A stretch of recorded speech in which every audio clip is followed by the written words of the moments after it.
Welcome back to Chetna schools commerce classes. आज हम बहुत इंपॉर्टेंट टॉपिक स्टार्ट करने वाले हैं हमारा थ्योरी ऑफ डिमांड का, that is demand curve. Last lecture में हमने डिस्कस किया था कि डिमांड शेड्यूल क्या होता है और उसके रिगार्डिंग हमने दो इम्पॉर्टेंट पॉइंट कंसीडर किए थे कि अगर हमें माइक्रो डिमांड को अंडरस्टैंड करना है तो हम सबसे पहले इंडिविजुअल डिमांड को स्टडी करेंगे और फिर मार्केट डिमांड को स्टडी करेंगे। अब ये इंडिविजुअल डिमांड और मार्केट डिमांड मैंने आपको लास्ट लेक्चर में भी डिफाइन कर दिया था, अंडरस्टैंड करवाया था। सिंपली एक छोटी सी बात समझाई थी कि डिमांड और प्राइस का क्या रिलेशन होगा, negative. Higher the price lower will be the demand and vice versa. तो अगर हम एक इंडिविजुअल की डिमांड को यहाँ पर सोचें कि डिमांड कैसे होगी, सपोज कोई एक्स है जिसको आइसक्रीम परचेज करनी है, तो मैंने ये लास्ट लेक्चर में समझाया था कि अगर प्राइस 1 है तो वो 4 की डिमांड करेगा। जब प्राइस बढ़ जाते हैं 2 पे जाते हैं तो डिमांड को कम कर देगा, 3 कर देगा, सो ऑन। जैसे जैसे प्राइस बढ़ेगा demand will fall down. That will showing negative relation between price and demand, and this is what we have discussed in last lecture. So it was demand schedule, और ये individual demand schedule था। This one is market demand schedule, जिसमें हमने एक से ज़्यादा customers को लिया था। सपोज कंज्यूमर है जो वो 1 प्राइस पे 4 लेता है, 2 पे 3, 3 पे 2 एंड 4 पे 1। इसी तरह से वाई की डिमांड भी हमने ऐसे कंसीडर कर ली थी। और दोनों ही चीज़ों में जो एक सिमिलर पॉइंट है वो यही है कि when the price is increasing demand is falling. और जब हम मार्केट डिमांड की बात करें तो मार्केट में सभी कंज्यूमर्स को एज अ होल लेके चलेंगे। तो एक्स हो, वाई हो, जेड हो, ए बी सी कोई भी हो, उनकी जब एग्रीगेट डिमांड हम यहाँ पर स्टडी करेंगे एक पर्टिकुलर प्रोडक्ट को लेके, तो वो क्या बना देगी, मार्केट डिमांड। माइक्रो और मैक्रो का बेसिक डिफरेंस यही है कि डिमांड हम यहाँ भी स्टडी करेंगे और मैक्रो में भी स्टडी करेंगे, बट मैक्रो में हम एज अ होल को स्टडी करते हैं। वहाँ हम डिमांड सिर्फ एक पर्टिकुलर प्रोडक्ट या फर्म की नहीं लेते हैं, वहाँ पर हम सभी प्रोडक्ट्स की डिमांड को कंसीडर करते हैं।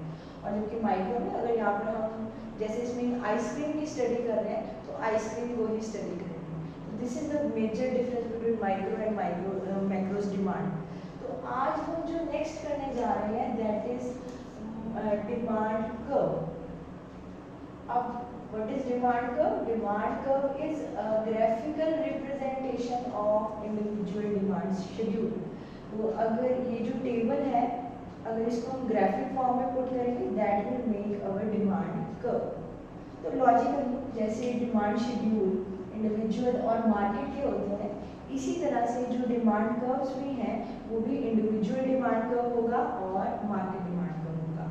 और इसकी पुटिंग बड़ी सिंपल है। अगर हम करके देखें तो अगर एक डायग्राम हम बनाए यहाँ पर जहाँ पर हम प्राइस और डिमांड को पुट करेंगे, तो बच्चे हमेशा ये बात जरूर याद रखें कि quantity demanded will always be taken on OX axis and another factors on OY। यानी यहाँ पर अगर प्राइस की बात है तो प्राइस को मैं OY एक्सिस पे ही लूँगी। तो अगर यहाँ पर मैं प्राइस यहाँ पर लूँगी 1 2 3 4 और यहाँ पर हमने लिया 1 2 3 4, तो इसको अगर हम डायग्राम फॉर्म में पुट करें तो जब प्राइस 1 था तो डिमांड कितनी थी, 4 थी। जब प्राइस 2 था तो डिमांड कितनी थी, 2 पर प्राइस पर डिमांड थी 3, और 3 पर डिमांड थी 2, और 4 पर डिमांड थी 1। और जब इनको मैं कंबाइन करूं तो ये मेरा डाउनवर्ड स्लोपिंग डिमांड कर्व आ जाएगा। ठीक है जी, बहुत सिंपल सा है। जस्ट इसको मैंने डायग्रामेटिक फॉर्म में पुट किया, दैट्स इट, और कोई प्रॉब्लम नहीं है। ठीक, अब ये जो कर्व है दैट इज अवर DD यानी कि डिमांड कर्व। और ये कौन सी डिमांड है, इंडिविजुअल डिमांड कर्व। तो बहुत सिंपल है, एक डिमांड कर्व आपने बनाया, वो भी किसको, उसी को ग्राफिक फॉर्म में पुट किया जो आपने एक डिमांड शेड्यूल लिया था। तो जब ये डिमांड कर्व आप बनाएंगे तो आप इसमें ये देखेंगे ये जो डिमांड कर्व है ये डाउनवर्ड स्लोपिंग बन के आएगा और ये ब्रॉड होगा ज़्यादा। नेक्स्ट देखेंगे कि ब्रॉड बनता है कि स्टीप बनता है। तो ये सिंपल सा लॉजिक है इस बात में, क्यों ये डिमांड कर्व डाउनवर्ड स्लोपिंग क्यों है, because there is negative relation between price of own price of a commodity and its demand. Higher the price, lower will be the demand, and lower the price, higher will be the demand. जब भी कभी कभी दो aspects में negative relation होता है तो demand curve यानी नेगेटिव बनता है, डाउनवर्ड स्लोपिंग बनता है।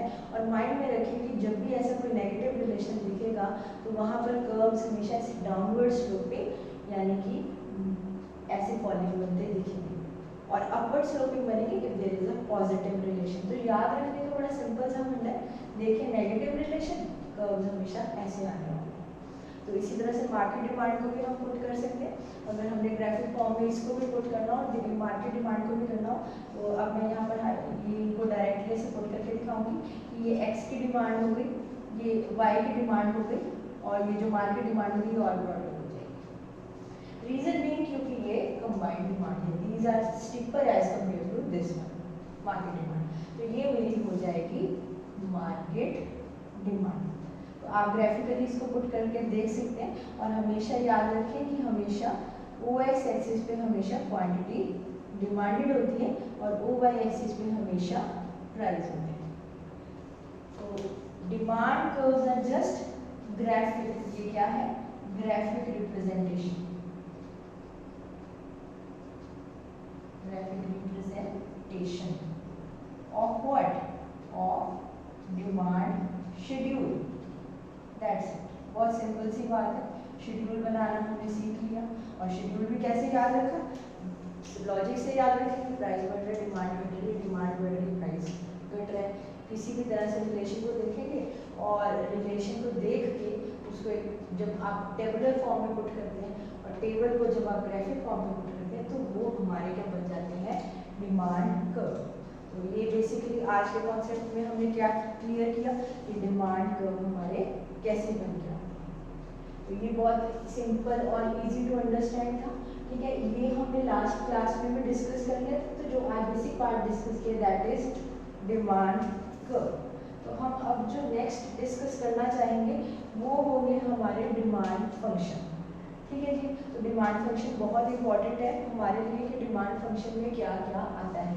तो डिमांड फंक्शन में चलते हैं, demand function one by one एक एक उठाऊंगी और आपको इलैबोरेट कर दूंगी। Demand function, demand is the function of price of X, price of substitute, ठीक है जी, इनकम, टेस्ट एंड एक्सपेक्टेशन। तो ये मैंने शॉर्ट फॉर्म्स लिखी है जिसको मैं वन बाय वन इलैबोरेट करूंगी कि डिमांड फंक्शन किसका फंक्शन है। तो पहले तो आता है कि price of X, price of X मतलब own price of commodity, own price of commodity. Demand function, पहले तो डिमांड फंक्शन कहता है, डिमांड फंक्शन कहता है कि ये जो फैक्टर्स हैं अगर इनमें कोई चेंज आता है तो डिमांड पे क्या इफेक्ट आएगा। ये सिंपल सा लॉजिक है, तो इसको अंडरस्टैंड करते हैं। सबसे पहले क्या है हमारे पास, own price of a commodity, यानी कि किसी भी प्रोडक्ट का खुद का प्राइस। अगर आइसक्रीम का प्राइस घटता है, ठीक है, तो उसकी डिमांड बढ़ती है। अगर इसका प्राइस बढ़ता है तो उसकी डिमांड घटती है। तो this is its own effect on its demand due to its own price. तो एक ही प्रोडक्ट पे अपने ही प्राइस के घटने या बढ़ने का जो इफेक्ट आएगा that is called to be own price. तो ये पहला फंक्शन हो गया डिमांड फंक्शन का, सिंपल है ना, और ये हमने अच्छे से पहले भी अंडरस्टैंड किया। Next we have is substitutes, जो कि बहुत इंपॉर्टेंट है, सब्स्टिट्यूट्स। तो सब्स्टिट्यूट्स बहुत ज़्यादा इंपॉर्टेंट है। सब्स्टिट्यूट्स क्या होते हैं, कॉम्प्लीमेंट्री गुड्स क्या होते हैं। तो सब्स्टिट्यूट्स या कॉम्प्लीमेंट्री को हम प्राइस ऑफ रिलेटेड गुड्स भी बोलते हैं। तो ये सब्स्टिट्यूट्स या कॉम्प्लीमेंट्री, तो ये मेरे क्या है, रिलेटेड गुड्स, क्या है, रिलेटेड। तो रिलेटेड कैसे कहने का मतलब का, पहले सब्स्टिट्यूट को अच्छे से अंडरस्टैंड करते हैं। वर्ड क्या है, सब्स्टिट्यूट, बहुत ध्यान से सुने। अगर कोक का प्राइस बढ़ेगा, ठीक है, तो कोक का सब्स्टिट्यूट क्या है, तो लॉजिक लगाएं, कोक की जगह आप क्या ले सकते हैं, पेप्सी ले सकते हैं, कोई भी एग्जांपल ले सकते हैं, ठीक है ना। टी की जगह क्या ले सकते हैं, कॉफी। बेवरेजेस में कोई एग्जांपल ले लो। तो इस तरह से कोई भी एग्जांपल, एक 100 के अगेंस्ट दूसरा 100, जो भी जो ऑल्टरनेट, कोई एक पेन की जगह दूसरा पेन, तो ऐसे जो सब्स्टिट्यूट्स आपके पास अवेलेबल होंगे। तो अब अगर कोक की प्राइसेस बढ़ जाएंगे तो जो पेप्सी की डिमांड है वो भी बढ़ जाएगी। लॉजिक से सोच के देखें, क्योंकि अगर कोक कॉस्टली हो जाएगी तो आप कोक की कंजम्पशन कम कर देंगे। आप बोलेंगे कि इसके ऑल्टरनेट में पेप्सी इजीली अवेलेबल है, आप पेप्सी ज़्यादा कंज्यूम करेंगे। तो सब्स्टिट्यूट में क्या हो गया, with increase in price of one there is increase in demand of other, so there is a positive relation between the substitute. तो सब्स्टिट्यूट के केस में क्या था, पॉजिटिव रिलेशन, और जबकि यहाँ ऑन प्राइस में क्या था, नेगेटिव रिलेशन। क्योंकि पॉजिटिव कैसे शो होता है, जब एक का प्राइस बढ़ता है और दूसरे की डिमांड बढ़ती है तो दोनों बढ़ रहे हैं, तो positive relation. Next we have related goods में कॉम्प्लीमेंट्री। ये कॉम्प्लीमेंट्री में होते हैं, अगर आप कार यूज़ कर रहे हैं तो कार विदाउट पेट्रोल या डीजल नहीं चलेगी, पेन विदाउट इंक नहीं चलेगा, दीज आर कॉम्प्लीमेंट्री गुड्स। और जब एक के प्राइस बढ़ेंगे तो दूसरे की डिमांड पे क्या इफेक्ट आएगा। फॉर एग्जांपल, अगर पेट्रोल के प्राइसेस बढ़ जाएंगे तो कार्स की डिमांड डिक्रीज हो जाएगी। क्लियर। तो इस तरह से कॉम्प्लीमेंट्री में एक के प्राइस बढ़ने से उसकी दूसरे की डिमांड क्या हो जाएगी, रिलेटेड प्रोडक्ट की डिमांड क्या हो जाएगी, फॉल कर जाएगी। तो कॉम्प्लीमेंट्री के केस में we have negative relation. I hope ये क्लियर है अच्छे से। नेक्स्ट वी हैव थर्ड, हमारे पास क्या है जी, इनकम। अब इनकम का बहुत ही सिंपल सा केस है, आपकी इनकम बढ़ती है, आपकी डिमांड भी बढ़ेगी। वैसे आपकी इनकम फॉल डाउन होगी तो डिमांड भी नीचे जाएगी। तो इनकम के बढ़ने के साथ डिमांड का बढ़ना, फॉल करने के साथ फॉल होना, so there is again a positive relation, clear. Next we have taste and preference. sometimes आप किसी एक प्रोडक्ट को लेके टेस्ट डेवलप कर लेते हैं, आपको कोक पसंद है तो आपको कोक ही पसंद है, आप कुछ और नहीं। या बेसिकली अगर बात करें, जो लोग ड्रिंक करें या कुछ है, अगर उनको they are addicted to cigarette, they are addicted to smoking or drinking, तो they have developed a certain taste for that thing, ठीक है ना। तो उनके प्राइस बढ़ने से भी that will hardly make any difference।